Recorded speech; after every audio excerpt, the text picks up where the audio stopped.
రుద్రాణి తాను చేసిన తప్పు గురించి దుగ్గిరాల కుటుంబానికి తెలియనివ్వొద్దంటూ మినిస్టర్ ధర్మేంద్రను రిక్వెస్ట్ చేస్తూ ఉంటుంది.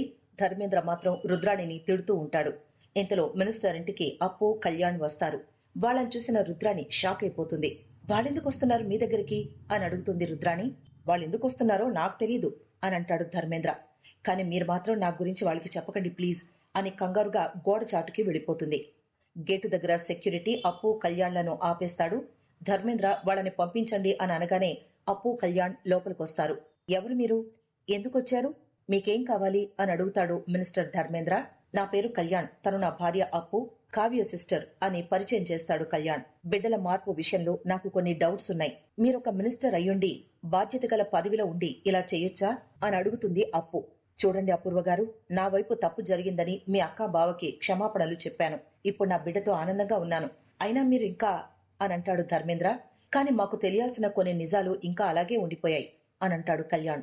ఆపరేషన్ జరుగుతున్న మీ కూతుర్ని చంపితే మీ దగ్గరున్న మా ఇంటి పాప మీ దగ్గరే ఉండిపోతుందన్న ఆలోచనతో మీరు పాపని చంపాలనుకున్నారు. కాని అంతలోనే పాపని కాపాడుకోవాలని ఎందుకు అనుకున్నారు అని అడుగుతుంది అప్పు. నా తప్పు నేను తెలుసుకున్నాను. బిడ్డని చంపుకోవడానికి నా మనసు ఒప్పుకోలేదు. అందుకే సేవ్ చేయడానికి మళ్లీ హాస్పిటల్కి వచ్చాను అని అంటాడు ధర్మేంద్ర. మరి పరాయి వాళ్ల బిడ్డను మార్చడానికి మీ మనసు ఎలా ఒప్పుకుంది అని అప్పు అంటే, నేను క్షణికావేశంలో తీసుకున్న నిర్ణయం అది. తర్వాత ఆలోచించాను. నేరం అనిపించింది, మనసు మార్చుకున్నాను. నా వల్ల తప్పు జరిగింది. రాజ్ కావ్యల మంచితనం వల్ల తర్వాత అంతా మంచే జరిగింది అని అంటాడు మినిస్టర్. ఇప్పటికే మా ఫ్యామిలీలో ఎన్నో అనర్థాలు జరిగాయి. మా అక్క ఎన్నో కష్టాలు పడింది. పసిబిడ్డ కళ్ళు తెరిచాక కూడా ప్రాబ్లమ్స్ రాకుండా జాగ్రత్త పడాలనుకుంటున్నాం అని అంటుంది అప్పు. నేను మనిషిని, నా వల్ల మీకు ఇంకెలాంటి ప్రాబ్లం రాదు అని అంటాడు ధర్మేంద్ర. మీ వల్ల రాదు అంటే ఇంకా ఎవరి వల్లైనా వస్తుందా? మీకు డబ్బుంది, పలుకుబడి ఉంది. మీరు అనుకుంటే పాపకి ఆపరేషన్ చేయించగలరు. ఇంత అవకాశం ఉండి కూడా పరాయి వాళ్ల బిడ్డను మార్చాలన్నది మీ ఆలోచనేనా?